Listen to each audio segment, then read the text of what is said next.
আসসালামু আলাইকুম ওয়া রাহমাতুল্লাহি তাআলা ওয়া বারাকাতুহু ইন্নাল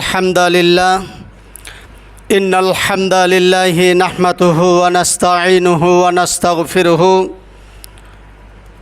ওয়া নাউযু বিল্লাহি মিন শুরুরি আনফুসিনা ওয়া মিন সাইয়্যাতি আমালিনা মান ইয়াহদিল্লাহু ফালা মুদিল্লা লাহু ওয়া মান ইউদ্লিলহু ফালা হাদিয়া লাহু ونشهد أن لا إله إلا الله وحده لا شريك له ونشهد أن محمدا عبده ورسوله الذي أرسله بالحق بشيرا ونذيرا وداعيا إلى الله بإذنه وسراجا منيرا أما بعد أعوذ بالله من الشيطان الرجيم بسم الله الرحمن الرحيم يا أيها الناس اعبدوا ربكم الذي خلقكم والذين من قبلكم لعلكم تتقون মহান আল্লাহ সুবহানাহু ওয়া তাবারাক ওয়া তাআলা দরবারে অসংখ্য তারিফ শুকরিয়া সুজুদ যে আল্লাহ জাল্লা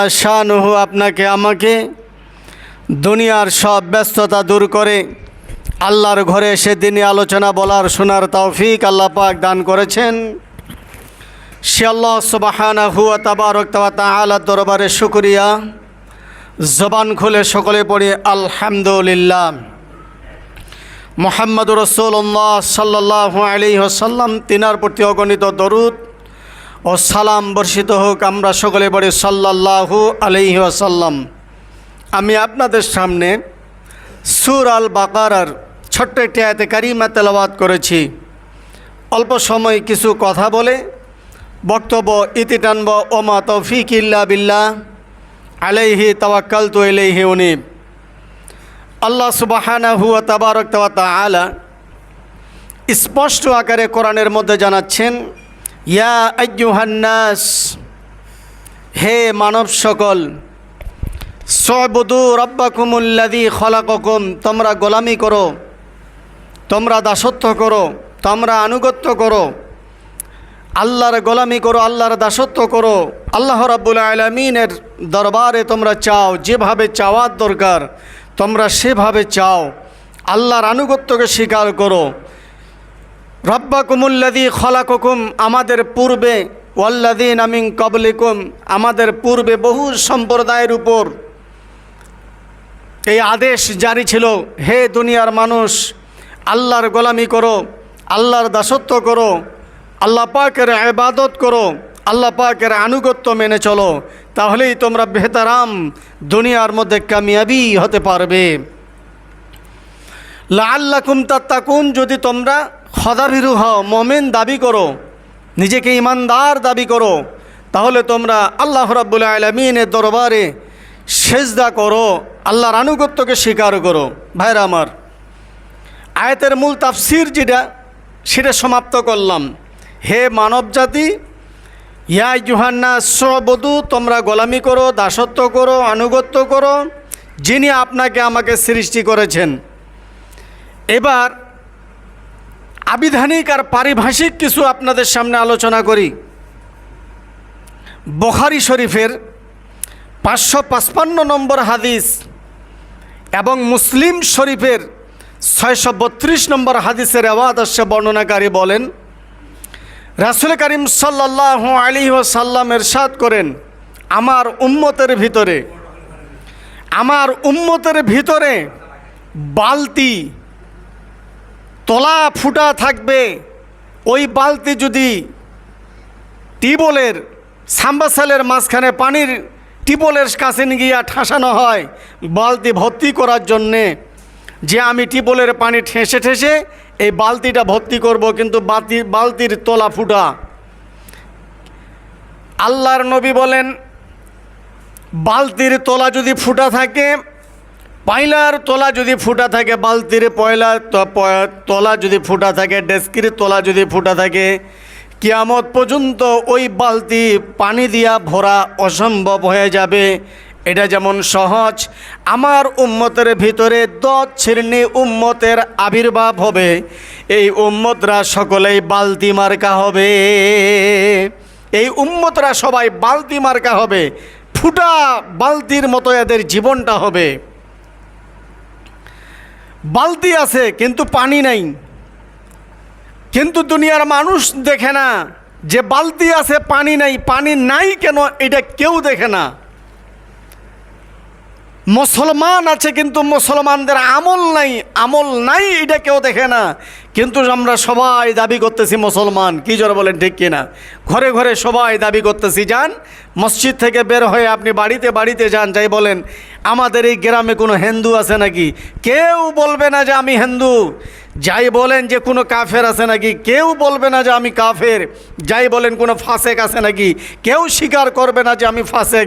সবাই দাবি করতেছে আমি মুসলমান। এক বালতি থাকবে কিন্তু বালতিতে পানি থাকবে না।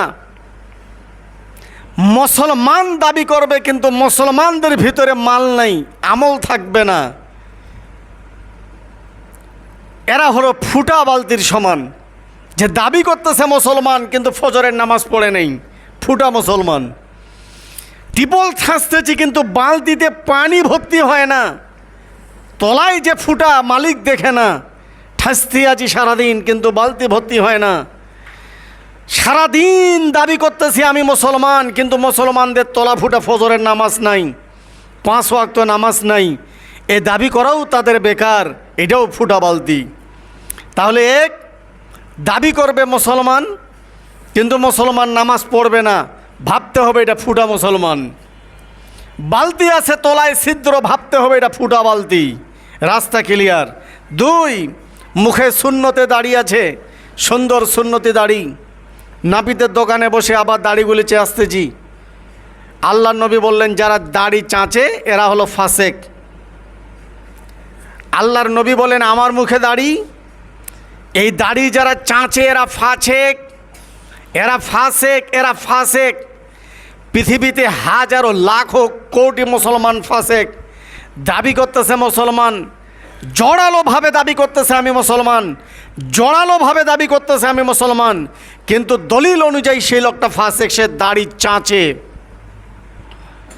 আল্লাহর নবী বলেন যারা দাড়ি চাঁচলো ফরাত নদীর তীরে হুলকুমে পাষণ্ড সীমারের মতো এরা আমার গলায় তরবারি চালিয়ে দিল। এখন আপনি আমরা বিবেককে খাটাই, বিবেককে প্রশ্ন করি। আমি মুসলিম দাবি করতেছি, নাপিতের দোকানে বসে আমি মুখে দাড়ি চাঁচতেছি, আমি দাবি করতেছি মুসলমান। আপনার মুসলমানের দ্বারা কি হবে? আপনি হলেন ফুটা মুসলমান। বালতি আছে পানি নাই, কেন নাই? বালতির তলা ফুটা। দাবি করতেছে মুসলমান কিন্তু দাড়ি চাঁচে, ভাবতে হবে এটা ফুটা মুসলমান। এটা 2 নাম্বার বললাম। 2 নাম্বার শেষ করি। মুখে সুন্নতি দাড়ি, যাবেন কোথায়? ডেঙ্গিয়ে যাওয়ার কোনো কথা নাই, হাদিস বুখারী মুসলিম। ডেঙ্গিয়ে যাওয়ার কোনো কথা নাই, হাদিস বুখারী মুসলিম। সোনা যেমন খাঁটি, হাদিস তেমন খাঁটি। আপনি ডেঙ্গিয়ে যাবেন, বাফের কোনো বেটা নেই ডেঙ্গিয়ে যাওয়ার হাদিসগুলি আমি লেখে এনে আপনাদের সামনে বলতেছি। কেতাবটা অনেক বড়, 10 খণ্ড, এই জন্য আনার অসুবিধার জন্য নিয়ে আসলাম না, নোট করে নিয়ে আসি আপনাদের সামনে। তাহলে সুন্নতি দাঁড়িয়ে আছে, আবার সুন্নতি দাড়ি নেই। যাদের সুন্নতি দাড়ি নাই, কোরআনের ভাষায় হাদিসের ভাষায় এরা হলো নাম্বার 1 ফাসেক। কিয়ামত পর্যন্ত যদি দাবি করে আমি মুসলিম, কোরআনের ভাষায় তারা মুসলিম না, তারা হলো ফাসেক, তারা ফাসেক, তারা ফাসেক। তাহলে আজ থেকে দাড়ি চাঁচা যাবে না। আমার বলার আমি বলে দিলাম, ব্যক্তিগত আমল আপনার পার্সোনালি ব্যাপার। এখানে আবার আসছে মুখে সুন্নতি দাঁড়িয়ে আছে কিন্তু নেচার তার খারাপ, নেচারের দিক দিয়ে গরমিল। এই জাতি শুনে রাখো, মুখে দাড়ি নাই তো নাই, সে ফাসেক বললাম, কিন্তু মুখে দাড়ি আছে, ঠোঁটে গুল লাগায় ফাসেক। মুখে দাঁড়িয়ে আছে আবার সিগারেট টানতেছে ফাসেক। মুখে দাঁড়িয়ে আছে আবার আলুয়া মুখে ঢুকাচ্ছে, সেও ফাসেক। মুখে দাঁড়িয়ে আছে আবার সে টাঙ্কু ঢুকাচ্ছে, সে ফাসেক। মুখে দাঁড়িয়ে আছে, ঠোঁটে জোদ্দা লাগাচ্ছে, পান দিয়া জোদ্দা খাচ্ছে, সে ফাসেক। অর্থাৎ অসংখ্য ফাসেক পৃথিবীর মধ্যে বিরাজমান। অসংখ্য ফাসেক শুধু বাংলার ব্রিটিশ ওয়াল নয়, অসংখ্য ফাসেক 2015 থেকে 2024 পর্যন্ত নেত্রীরা এর ভিতরে সীমাবদ্ধ নয়। অসংখ্য ফাসেক ঘরে ঘরে আছে। তাহলে বোঝা গেল দাড়ি নাই সে ফাসেক, কিন্তু দাঁড়িয়ে আছে নেশা করে, সে আরও ফাসেক। তাহলে দুই ফাসেক হলো ফুটা বালতি।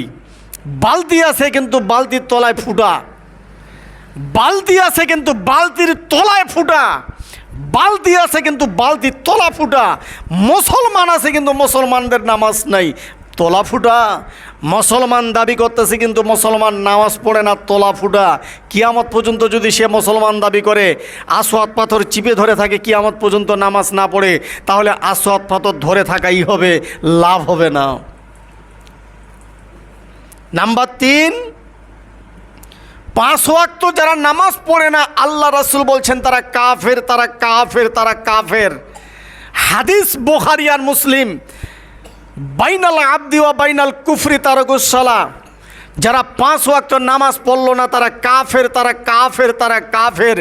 বাংলার মাটিতে শুধু একটাই তসলিমা নাসরিন কাফের নয়, হাজারো লাখো কোটি নারী পুরুষ কাফের আছে, হাজারো লাখো নারী পুরুষ কাফের আছে, হাজারো লাখো কোটি নারী পুরুষ কাফের আছে। ঘরে ঘরে কাফের আছে, ঘরে ঘরে যেমন কোরআনের হাফেজ আছে, ঘরে ঘরে কোরআনের হাফেজ আছে, ঘরে ঘরে যেমন ইঞ্জিনিয়ার আছে, ঘরে ঘরে হাজারো লাখো কোটি কাফের আছে। একাই শুধু তসলিমা নাসরিন কাফের নয়, একাই শুধু মাহিয়া মাহি কাফের নয়, একাই শুধু মাহিয়া মাহি কাফের নয়, হাজারো লাখো কোটি কাফের আছে বেনামাজি। 3, 5 ওয়াক্ত নামাজ পড়ে কিন্তু মিথ্যা কয়, হারাম কথা, হারাম খাবার খায়। আবু বসো এখানে, ভাইয়া তুমি। হারাম খাদ্য খায়, 5 ওয়াক্ত নামাজ পড়ে নেচার ঠিক নাই। আমি 3 নম্বরে বললাম 5 ওয়াক্ত নামাজ পড়েন সিগারেট খান, 5 ওয়াক্ত নামাজ পড়েন পানে যোদ্ধা খান, 5 ওয়াক্ত নামাজ পড়েন ঠোঁটে গুল লাগান, 5 ওয়াক্ত নামাজ পড়েন নিশার অভ্যাস আছে। আপনার ওই নিশার পাছায় লাথি মারেন, ওইটা একেবারে হারাম। একটা হারাম যদি বারবার ভক্ষণ করেন তাহলে সে শরীয়ত থেকে বেমালুম শেষ, সে কাফের হয়ে গেল। আমার ঘরের স্ত্রীকে বললাম, এই তুমি তালাক তালাক তালাক, 14 গোষ্ঠী তালাক হয়ে গেল। 3 তালাকে সব তালাক, 3 তালাকে সব তালাক যেমন বোঝা সহজ, আপনি বারবার একটাই মানুষ মুখে দাঁড়িয়ে আছে আবার দাঁড়িয়ে নেই, কিন্তু ঠোঁটে গুল লাগাচ্ছি 1 তালাক, পানের মধ্যে যোদ্ধা খাচ্ছি 2 তালাক, সিগারেট খাচ্ছি 3 তালাক, বুঝেন নাই? তাঙ্গু খাচ্ছি 4 তালাক, মানে গোটা 14 গোষ্ঠী মুসলমান তালাক। আমি কাট্টা কাফের, আমি কাট্টা কাফের, আমি কাট্টা কাফের কোরআনের ভাষায় বাবা। আবু বকর সিদ্দিক রাদিয়াল্লাহু তাআলা আনহুর জামানায় একজন পুরুষ মানুষ মুখে দাড়ি ছিল, আবু বকরের পিছনে সে ইক্তেদা করত, যেমন আপনারা আমার পিছনে ইক্তেদা করতেছেন। কিন্তু পরের সপ্তাহে ওই লোকের মুখে আর দাড়ি নেই। আবু বকর গর্জে উঠলেন, এই তোমার মুখে দাড়ি দেখলাম, আজ তোমার মুখে দাড়ি দেখছি না কেন? কয় যে আমার বিবি পছন্দ করে না, আমার ঘরের বউ পছন্দ করে না, আমার ঘরের বউ পছন্দ করে না, তাই তো আমি দাড়ি চেঁচে ফেলেছি হুজুর। আবু বকর বললেন, এক্ষণে বাড়িতে যাও, তোমার স্ত্রীকে তুমি তালাক দিয়ে দাও। আবু বকর বললেন, তোমার স্ত্রীকে তুমি এখনে তালাক দিয়ে দাও। আরেকটা লম্বা হাদিস শোনাচ্ছে, বুখারীর 555 নম্বর হাদিস আর মুসলিম শরীফের 662 নম্বর এবং 33 নম্বর হাদিস। আবু বকর সিদ্দিক রাদিয়াল্লাহু তাআলা ছেলের নাম হলেন আব্দুর রহমান। কি নাম বললাম? জি আপনারা বলেন কি নাম বললাম? আব্দুর রহমান। হাদিসটা মুখস্থ করবেন স্বর্ণ করে, আব্দুর রহমান। আব্দুর রহমানের যখন বয়স প্রাপ্ত হয়ে গেল বিয়ে করার, তখন আবু বকর সিদ্দিক সুন্দর একটা দিনদারি মেয়ে এনে দিলেন, অপূর্ব অপূর্ব অপূর্ব সুন্দর। কোন সুবহানাল্লাহ। লক্ষ্য করুন, আবু বকর সিদ্দিক রাদিয়াল্লাহু তাআলা ইমাম, জামি মসজিদের ইমাম, তার সন্তান বিয়ের আগে প্রতিটা 5 ওয়াক্ত নামাজে প্রথম কাতারের মুসল্লি। সুবহানাল্লাহ বলার ইচ্ছা হলো না, কিন্তু বিয়ের পরে আবু বকর সিদ্দিকের সন্তান আব্দুর রহমান ফজর আইসে শেষত আইসে, নামাজ ছুট যায় না, আসে সালাম পায় না, আসে 1 ওয়াক্ত পায় না। লক্ষ্য করুন, আসে তাকবীরে উলা পায় না। আবু বকর সিদ্দিক তার সন্তানকে কিছু বলে না, শুধু চোখে, বাচ্চাটা কথা বলে, শুধু চোখে চোখে বলতেছেন, আর দেখতেছেন কিন্তু কোনো কথা বলে না, আজ যায় কাল যায়, কিন্তু বাচ্চার শুধু গাফিলাতি। এবার আপনার বিবেককে বলেন, বিয়ের আগে তার নামাজ তাকবীরে উলা ছুট যাইতো না, কিন্তু বিয়ের পরে আব্দুর রহমানের তাকবীরে উলা বারবার ছুট যায়। রাস্তা ক্লিয়ার তো? আবু বকর কিছু বললেন না, বাড়ির মধ্যে গেলেন, আব্দুর রহমানকে ডাকলেন, আব্দুর রহমান, বাচ্চাটা নিয়ে একটু বাহিরে যান, আব্দুর রহমান এদিকে আসো। কাকে ডাকলেন? তার সন্তানকে, আবু বকর সিদ্দিক। আব্দুর রহমান এদিকে আসো। আব্দুর রহমান কাছে আসলেন, তার স্ত্রীকে ডাকলেন। আবু বকর বললেন, ও আমার কলিজার টুকরা আব্দুর রহমান সন্তান, বিয়ের আগে একটা তাকবীরে উলা তোমার ছুট যায় নাই, কিন্তু যেই তোমাকে সুন্দর একটা নববধূ এনে দিলাম, সুন্দর একটা স্ত্রী তোমার গহনা করে দিলাম, গলার মালা করে দিলাম, বিয়ে দিলাম, তোমার স্ত্রীর জন্য তোমার তাকবীরে উলা ছুটে যায়, তুমি তোমার স্ত্রীকে তালাক দিয়া দাও। সুবহানাল্লাহ বিহামদিহি। এখন তার সন্তান আব্দুর রহমান স্ত্রীকে বলছেন, তুমি তালাক, আমার বাবা তালাক দিতে বলছে, তুমি তালাক। মেয়ে চলে গেলেন বাপের বাড়িতে। মেয়ের বাপ বলতেছে, মা তোমাকে কেন তালাক দিল? এবার বেহেন সবাই চলে আসলো আবু বকরের বাড়িতে। আবু বকর সিদ্দিক বলছেন, আপনার মেয়ের কোনো দোষ নাই, আলহামদুলিল্লাহ, আপনার মেয়ে চারিত্রিক দিক দিয়া খুব ভালো, চতুর্দিকে ভালো, কিন্তু আপনার মেয়ে যখন আমার ঘরের ছেলের বউ এনে দিলাম, সেই দিন থেকে আমার সন্তান তোমার মেয়ের কারণে তাকবীরে উলা ধরতে পারে না, এই জন্য তোমার মেয়েকে, আমার ছেলেকে আমি তালাক দিতে বলেছি। যেমন বাপ তেমন ছোঁয়া। চিন্তা করছেন? এই হাদিস থেকে আপনার বিবেককে খাটান। যেই বউয়ের সঙ্গে আপনি শুয়ে থাকেন ফজরের সময়, আপনিও তো আপনার বউকে তালাক দিতে পারেন, যে প্রাণের স্ত্রী হয়, ইয়েস নট, হয় তুমি নামাজ পড়ো, আর না হলে দুইজনে নামাজ পড়ি, না হলে আমাকে উঠাও। দুইজনকাকে বাধ্যতামূলক নামাজ পড়তে হবে, না হলে তালাক, না হলে তালাক, না হলে তালাক। কোরআনের ভাষা, বাইনাল আবদি ওয়া বাইনাল কুফরি তারকুস সালাহ। যারা নামাজ পড়লো তারা মোমেন, আর যারা নামাজ পড়লো না তারা কাফের। কাফের হয়ে কিভাবে একজন অন্য মুসলিম মেয়ের সঙ্গে সংসার করতে পারে? স্ত্রীও যদি নামাজ না পড়ে, স্বামীও যদি নামাজ না পড়ে, দুইজনে কোরআনের ভাষায় কাফের, দুইজনে কোরআনের ভাষায় কাফের, দুইজনে কোরআনের ভাষায় কাফের। এই কাফের ঘর থেকে সন্তান যখন আসে, তখন এই সন্তানকে হাফেজিয়া মাদ্রাসা দিয়া দেয়। কতটুকু কার্যকারিতা হবে চিন্তা করছেন বাবা? তাহলে 3 নম্বর থেকে এত দূর গেলাম। 4, সাধারণ মানুষের সামনে খুব যারা বিনয়ী, একটা শ্রেণী আসবে উম্মতের ভিতরে যে সাধারণ মানুষের সামনে খুব বিনয়ী, এত নম্র মানুষ, বাজার ঘাট সব জায়গায় বলবে লোকটা খুব ভালো ছিল, কিন্তু বাড়িতে এসে তার পরিবারের সঙ্গে জানোয়ারের মতন ব্যবহার করে। আল্লাহ রাসূল বলছেন, এলা হলো ফুটা মুসলমান, ফুটা বালতি। বালতি যেমন ফুটা, মুসলমানগুলা ফুটা। এদের চরিত্র 2 রকম, মুজাবুজাবিন। এরা বাহিরে সাজে ফেরেস্তা, আর বাড়িতে তারা রয়্যাল বেঙ্গল টাইগার। এই 2 চরিত্রের মানুষ হলো ফুটা বালতি, ফুটা মুসলমান। এদের ইবাদত কবুল হবে না। চারিত্রিক দিক দিয়া আপনাকে আমাকে ক্লিয়ার রাখতে হবে ভাইরা আমার।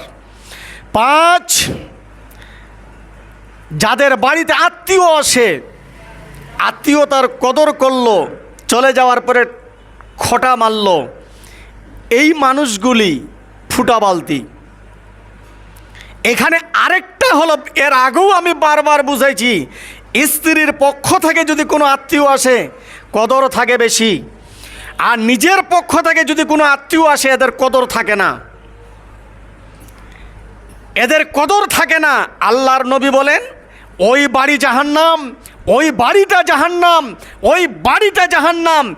স্ত্রীর কোনো আত্মীয় স্বজন আসলে তাদের সেবার সংখ্যা বেশি হয়, আর স্বামীর আত্মীয় স্বজন আসলে সেবার সংখ্যা কম হয়।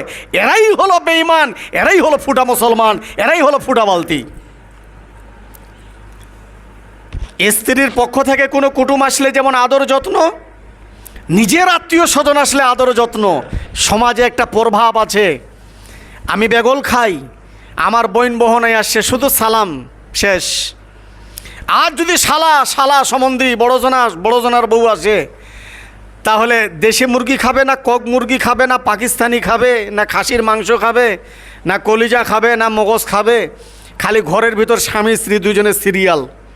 কি জোরে বলেন ঠিক কিনা? আর নিজের বোন জামাই আসছে, ভাগিনী আসছে, যে আত্মীয় স্বজন, শুধু সালাম, কেমন আছি বা, তোর মাও কেমন আছে বা, হ্যাঁ ভালো, কথা ঠিক আছে, বসিবারও কয় না, কিছু কয় না। আর স্ত্রীর পক্ষ থেকে কোনো আত্মীয় আসলে বাপরে বাপ, ঘন্ডি আর কুচি মুরগিটা সুদ্ধা জবা হয়। এই শ্রেণী পুরুষের এবাদত কবুল হবে না। আল্লাহ নবী বলেন এরা হলেন ফুটা বালতি, এদের এবাদত কবুল হবে না। বালতি যেমন ফুটা পানি ভরে না বালতির মধ্যে, বালতি তলায় চলে যায় পানি, এরা হলো ফুটা মুসলমান, এদের এবাদত কবুল হবে না। এটা 5 নম্বর বললাম। 6, যারা দান করে, আমার জন্য জুম্মার গিরিল হলো, আমার জন্য মাইকটা হলো, আমার জন্য মৌলবি হলো, আমার জন্য মাঝিয়া টাইস হলো, সব জায়গায় বলে বেড়াচ্ছে আমি না হলে এগুলো একটাও হইতো না। কথার কথা একটা উদাহরণ দিচ্ছি, আমি না হলে পশ্চিম পাড়ার লোক তামান মুলি খাওয়া লোক, একটাও হয় না। একটা উদাহরণ দিলাম বাবা, যে আমি না হলে এটা হইতো না, সব আমার গ্রামের মানুষের কিচ্ছু নেই। এই যে দান করার পরে নিজের প্রশংসা নিজে করে বেড়ায়, এর শাস্তিটা শোনাচ্ছি আপনাকে। আল্লাহ নবী বলেন, এই হাদিসটা আপনি লিখে নিতে পারেন, নাসাই শরীফ 2732 নম্বর হাদিস, ইবনে মাজা 1938 নম্বর হাদিস, আর আবু দাউদ শরীফ 333 নম্বর হাদিস। যারা দান করলো, এটা আমি আপনাকে দান করলাম, কিন্তু আমি বাজারে পড়ে বেড়াচ্ছি, আমি না হলে ও মরে যাইতো সেদিন, আমি না হলে সে মরে যাইতো, আমার জন্য সে দানটা পেয়েছে, আমি না হলে মসজিদটা এত সুন্দর হইতো না, আমি না হলে এই হইতো না ওই হইতো না। নিজের প্রশংসা নিজে করে বেড়ায়, কোথায়? সব জায়গায় দান করে, দান আনে, কিন্তু প্রশংসা করে বেড়ায়। আল্লাহ নবী বলেন কিয়ামতের ময়দানে, আমার দিকে তাকান, তার নাভিটা, আপনারা আগে বুড়ো আইল দেখিয়েছেন বাবা, চেয়াডাঙ্গি মেলায় আসা যায় তো কোনাকুনি লম্বুর মিল দিয়া, আর ধুরা নাকি ধুরা দেখতে আসতাম, আপনার ওইটা কি কয়, নিক, হ্যাঁ ধুলায় ভর্তি। তো যে কথাটা বুঝাচ্ছিলাম, কথাটা আরেক দিকে চলে গেলাম, হ্যাঁ ওদিকে যাই।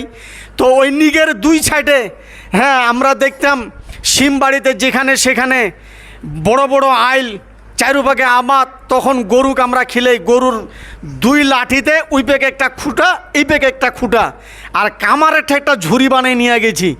খেয়াল আছে কি বাবা? বিশেষ করে পাইকপাড়িয়া ঘরে এই বুদ্ধিটা খুব ছিল কিন্তু। তো ওই বুড়ো আইলত ওই মাথা টানি বান্ধিছে, আর গরুর নাক থোড়ের গড়ত ওই ঝুড়িটা বান্ধিছে। ওই আইলে গরুটা ঘাস খাই বেড়াচ্ছে, কারো ধান খায় না। আমার কিন্তু খেয়াল আছে এখন পর্যন্ত, হয় কিনা আনসুর ভাই? তো কিয়ামতের ময়দানে আল্লাহ রাব্বুল আলামিন আপনার নাভিটা বের করে ওই ধরনের ঝুড়ি বাঁধবে, এর সঙ্গে লোকেশন থাকবে আপনার 2 ঠোঁট আর 2 হাতের আগুনের মোজা পরিয়ে দিবে, আর 2 দিকে 2টা রশি বাঁধবে, ওই সাইডে আর ওই সাইডে। মানুষের ধানি মরিচ, মানুষের আবাদ, গরুটা যাতে খাইতে না পারে, ওই আইলের ঘাসগুলো খায়, পরে আবার এই খুঁটাটা আলোক করে উঠে লাগায়, ফির ওই জায়গাটা খায়, ফির ওইটা আলোক করে আরেক জায়গার গাড়িতে, গরু আইল ছাড়া বেআইলে যাইতে পারে না। কিয়ামতের ময়দানে যারা দান করে, যাদের দ্বারা আসে, সব জায়গায় বলে বেড়াচ্ছে এই শ্রেণীর নারী পুরুষকে এই শাস্তি দেওয়া হবে, তাদের নাভি আর মুখ আর এই যে শুধু জাহান্নামের রশি, ইদিলাগুলাল ফি আনাকিহিম ওয়াসসালাসিলু ইসবাহুন ফিল হামিমি সুম্মা ফিন নারি ইসজারুন, জাহান্নামের ফুটান্ত আগুন তারা চাটতে থাকবে, আর তাদেরকে বলা হবে এরা দান করত, আর সব জায়গায় দানের প্রশংসা করে বেড়াইতো। আল্লাহ মাফ করুক, সকলে বলে আল্লাহুম্মা আমিন। আল্লাহ মাফ করুক। যদি আল্লাহর উপর আপনি তাওয়াক্কাল থাকেন, রুজু থাকেন, আল্লাহ আপনাকে ঢেলে দিবেন। সুবহানাল্লাহ বলেন। এবার একটু কান খাড়া করেন, আরেকটা হাদিস শোনাই। ইব্রাহিম আলাইহিস সালাতু ওয়াস সালাম যখন বিয়ে করলেন, তার প্রথম স্ত্রীর নাম হলো বিবি সারা। কি নাম বললাম? যে মুখস্থ করেন, বিবি সারা। বাড়িতে এত অভাব, খাবার নাই। বিবি সারা জৈতুনের তেল আর অরুজুনের ছাল পাতিলের মধ্যে গরম করতেছে, মানে যেমন হাদিস পড়ছি তেমন এসে আপনাদের সামনে হুবহুব নকলটা করতেছি। আলহামদুলিল্লাহ বলেন। তো সারা বলতেছেন প্রাণের স্বামী, 2, 4, 5, 7 দিন ধরে তো বাড়িতে কোনো খাবার নাই, সরকারি রেসিপির মাল দিচ্ছে, তো তুমি একটু 10টা গিয়ে আটার লাইনত দাঁড়াও, যেখানে সরকারি মাল দেয় আর কি। ইব্রাহিমকে একটা বস্তা দিয়েছে তার স্ত্রী বিবি সারা, আর বলছে তুমি একটু লাইনে দাঁড়াও, আমাদের দল তো ক্ষমতায় নাই, এখন তো দল ক্ষমতায় আছে নমরুদ, আর তোমার বাপ আজর খাদ্যমন্ত্রী, তো তুমি একটু দাঁড়াও, বাড়িতে যে অভাব, বাপ বেটায় তো মিল নেই, বুঝেন না।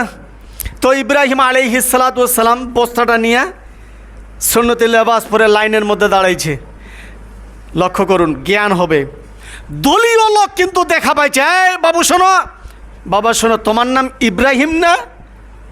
আল্লাহ আল্লাহ, তোমার নাম ইব্রাহিম না? হাদিসটা যখন পড়লাম চোখের পানি ধরে রাখতে পারিনি। কচ্ছে হ্যাঁ আমার নাম ইব্রাহিম। বের হয়ে যাও, তুমি দেশের শত্রু, তুমি রাষ্ট্রের শত্রু, তুমি আমাদের বাপ দাদা 14 পুরুষের শত্রু, তোমার বাপের শত্রু, তোমার বংশের শত্রু, বের হয়ে যাও। নাউজুবিল্লাহ বলেন। বাড়ির মধ্যে কি নাই? কথা বলেন না, কি নাই? কি জাল দিচ্ছে তার বিবি সারা? কি জাল দিচ্ছে? জৈতুনের তেল আর অর্জুনের ছাল। ইব্রাহিম আলাইহিস সালাতু ওয়াস সালামের 2 চোখ দিয়া পানি বেয়ে বেয়ে আসতেছে। ইব্রাহিম আলাইহিস সালাতু ওয়াস সালাম কিন্তু তর্ক করতেন না কারোর সাথে। উনি খালিয়া বস্তাটা নিয়ে এতিমের মতো দল থেকে বের করে দিল, যেহেতু ক্ষমতায় নাই।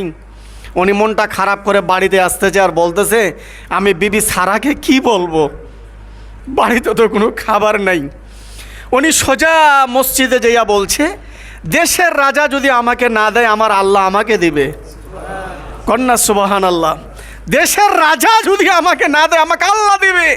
ইব্রাহিম আলাইহিস সালাতু ওয়াস সালাম মসজিদে যাইয়া নামাজে দাঁড়িয়েছেন। সুবহানাল্লাহ বিহামদিহি। 2 রাকাত নামাজ পড়েছেন। যে বস্তাটা দেশের সরকার ঘুরিয়ে দিয়েছে, ওই দেশের ওই বস্তাটা বিছাইয়া জায়নামাজ বানাইয়া মসজিদের ভিতরে ইব্রাহিম খলিলুল্লাহ 2 রাকাত নামাজ পড়ে আল্লাহর দরবারে দোয়া করতেছেন আর বলছেন, আল্লাহ আমার বাবা, দেশের সরকার, দেশের মানুষ আমাকে দূর করে খাবারের লাইন থেকে আমাকে বের করে দিল, বাড়িতে তো কোনো খাবার নাই। এ কথা বলে আল্লাহর কাছে দোয়া চেয়ে উনি খালিয়া বস্তাটা নিয়ে ঘাড়ের মধ্যে নিয়ে বাড়ির মধ্যে ঢুকতেছেন। বিবি সারাকে কিভাবে মুখ দেখাবে? তো বিবি সারাকে শুধু সালাম দিয়া বস্তাটা আগিনার মাঝখানে ফেলাই দিয়া উনি ডান হাত, মানে হাদিসটা যেভাবে পড়ছে, ডান হাত গালের মধ্যে দিয়া ওনার বিছানার মধ্যে খেজুর গাছের পাটির মধ্যে আস্তে করে শুইয়া আল্লাহকে ডাকতেছেন আর কাঁদতেছেন। বিবি সারাকে আর কিছু বলে নাই। সুবহানাল্লাহ বলেন। বিবি সারা তখন জাল দেওয়া শেষ, উনি থালা বাসন মাজতেছিলেন। আগে তো মাটির পাইলা ছিল, মাটির পাইলা গ্লাসগুলো মাজতেছিলেন। ওনার ধারণা যে এগুলা পরিষ্কার করে আমরা স্বামী স্ত্রী 2 জনে খানা খাবো, যেহেতু আমার স্বামী খানা নিয়ে আসছে। সুবহানাল্লাহ বলেন। বস্তাটা আগিনার মধ্যে ফেলাই দিয়া ইব্রাহিম আলাইহিস সালাতু ওয়াস সালাম ঘরের মধ্যে ঢুকে নিঝড়ে কাঁদতেছেন। আলহামদুলিল্লাহ বলেন। বাবা, জিন্দা হাদিস। আল্লাহ রাব্বুল আলামিন জিবরাইলকে ডাক দিয়া বলেন, জিবরাইল, জান্নাতের যত খাবার আছে ইব্রাহিমের বাড়িতে নিয়ে যা। আমার ইব্রাহিম খলিল 7 দিন ধরে অনাহারে আছে, রহমত জোশ মেরেছে। জিবরাইল আলাইহিস সালাতু ওয়াস সালাম অনিয়মিত খাবার, এখন লিচুর টাইম নেই, লিচু, কাঁঠালের সিজন ছিল না, কাঁঠালের আপেলের সিজন ছিল না, আপেল, কমলার সিজন ছিল না, কমলা, ধানের সিজন ছিল না, ধান মানে ও খাদ্য যেগুলো ছিল না, জান্নাত থেকে সব খাবার আনিয়া জিবরাইল আলাইহিস সালাতু ওয়াস সালাম বস্তার ভিতরে প্রবেশ করিয়ে দিয়েছেন। এবার আপনার বিবেককে বলেন, কয় রাকাত নামাজের মাধ্যমে পাইল? 2 রাকাত নামাজের মাধ্যমে পাইল। তো আমরা যে এখানে টিকাটা বলতেছি, আমরা যে হাদিসটা বোঝার জন্য ডেস্কির মধ্যে ভাত রান্না করি, যে ছাপাটা রাখি, ভাত যখন উতলা হয়, গরম হয়, তখন টকবক টকবক টকবক করিয়া বেশি আমারটা ছাপার উপরে উঠে। তো ইব্রাহিম আলাইহিস সালাম যে বস্তাটা রাখছিলেন, বস্তার এত খাবার জিবরাইল আলাইহিস সালাম বস্তার ভিতরে প্রবেশ করাই দিয়েছেন। বাহিরে ওইরকম খাবারগুলি টকবক টকবক করতেছে, মনে হচ্ছে রানিং জিন্দা খাবার। কোন সুবহানাল্লাহ। ইব্রাহিম আলাইহিস সালাম কাঁদতেছেন, ঘরের ভিতরে হাত রেখে কান্না করতেছেন। বিবি সারা বস্তা থেকে খাবার বের করে আল্লাহর দরবারে শুকরিয়া আদায় করলেন যে এত খাবার সরকার বিলাচ্ছে। সুবহানাল্লাহ বিহামদিহি। এত খাবার সরকার বিলাচ্ছে। আসলে কি সরকার বিলাইলো? সরকার তো দূর দূর করে তাড়িয়ে দিল, আল্লাহ দিয়ে দিল। কোন সুবহানাল্লাহ। বিবি সারা খাবার নিয়ে ইব্রাহিম আলাইহিস সালামের হুজুরাখানায় প্রবেশ করেছেন। আস্তে করে ডাকলেন, প্রাণের স্বামী উঠো, মাথার উপরে খাবার নিয়ে আসছি, 7 দিন ধরে অনাহার, এত খাবার নিয়ে আসছো, খাওয়ার পরে সব খাবারগুলি অনাহার মানুষগুলিকে আবার বিলিয়ে দাও। যেমন স্বামী তেমন স্ত্রী। আপনার আমার মতো মানুষ হইল খালি হাঁড়ির ঢুকা। কি জোরে বলেন ঠিক কিনা? জয়ী বেটির বাড়ি পাঠা, বেহেই বেহেনিক ডাক দে, কিন্তু বিবি সারার জবান থেকে আওয়াজ আসছে যে প্রাণের স্বামী, মাথার উপরে খাবার, একসঙ্গে খাওয়ার পরে আগিনায় বস্তায় এত খাবার নিয়ে আসছো, আমাদের দরকার নেই, খাওয়ার পরে অনাহারী ব্যক্তিদেরকে সব বিলিয়ে দাও। ভাইরা আমার, যখন বিবি সারা মাথার উপরে খাবারগুলো রাখলেন, ইব্রাহিম আলাইহিস সালাম শুয়েছিলেন। আস্তে করে বিছানা থেকে উঠলেন, উঠার পরে চোখ মেলা করে খাবারের দিকে তাকালেন। এখন তো কাঁঠালের সিজন না কিন্তু কাঁঠাল, এখন তো কমলার সিজন না কমলা, এখন তো সুন্দর ফলের সিজন না ফলগুলি, কে পাঠাইলো? এবার ইব্রাহিম আলাইহিস সালাম সঙ্গে আল্লাহ দরবারে সিজদায় পড়ে গেলেন। আল্লাহ গায়বী যাওয়া দিলেন, ইব্রাহিম মসজিদের ভিতরে যখন তুমি 2 রাকাত নামাজ পড়ে আমার দরবারে চোখের পানি ফেলাইলে, জান্নাত তোমার জন্য হালাল হয়ে গেল। জান্নাত তোমার জন্য হালাল হয়ে গেল। এই জন্য বাবা, মসজিদের ইমামটা রাখতে হয় শিক্ষিত। তাই বলি নাই আমি শিক্ষিত, আমি বলি নাই। মসজিদের ইমাম যদি ভালো রাখেন তাহলে দলিল ভালো পাবেন। সুবহানাল্লাহ। শিক্ষাঙ্গনের শিক্ষক যদি ভালো থাকে তাহলে ছাত্র কি হবে? কথা বলেন, ভালো।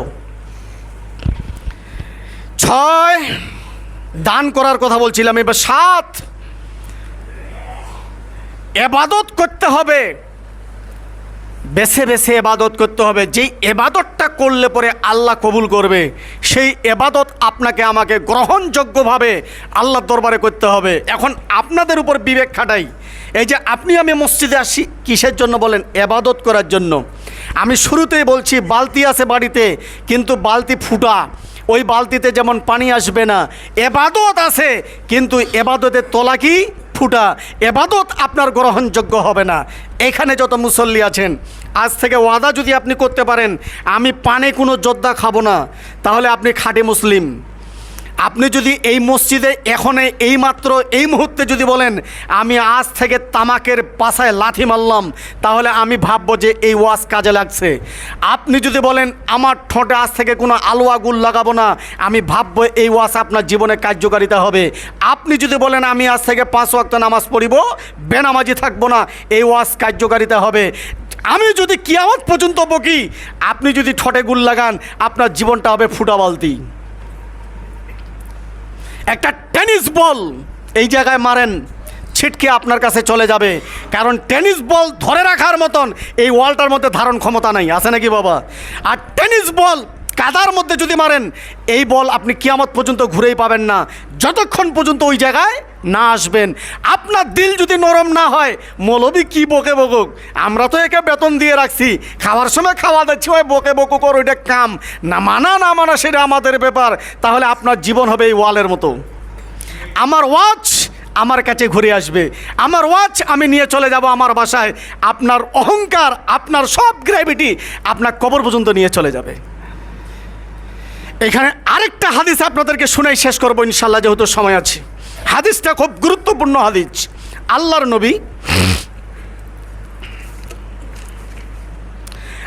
নবী ফজরের নামাজ পড়ার পর মসজিদে বসলেন, সাহাবীদের দিকে মুখ করে, যেমন আমি মুখ করেছি। আল্লাহ নবী বললেন, তোমরা তোমাদের খবরের কথা, স্বপ্নের কথা আমার সামনে প্রকাশ করো। এক সাহাবী এক একটা স্বপ্নের কথা প্রকাশ করে বলতেছেন, আল্লাহ নবী আজকে তেমন আমরা কোনো স্বপ্ন দেখি নেই। হাদিসটা মুখস্থ রাখবেন তো বাবা, জীবনে কাজে লাগবে। 10 জায়গায় আলোচনা করবেন, আপনার ওসিলায় ওই লোকটা হেদায়েত হবে। সুবহানাল্লাহ। তো আল্লাহ নবী বললেন, আমি আজকে স্বপ্নে দেখেছি। সুবহানাল্লাহ বলবেন না? আমি জান্নাতের বারান্দায় বসে আছি, ঠিক জান্নাতের মেন গেটটাতে। আলহামদুলিল্লাহ বলেন। কে বলতেছে বর্ণনা? আল্লাহর নবী। হাদিসটা বুখারী এবং মুসলিম, ডেঙ্গিয়ে যাওয়ার কোনো কথা নাই বাবা। হাদিসটা বুখারী আর মুসলিম। আল্লাহ নবী বলেন, জান্নাতের মূল গেটটার ফটকে আমি মুহাম্মদ সাল্লাল্লাহু আলাইহি সাল্লাম বসে আছি।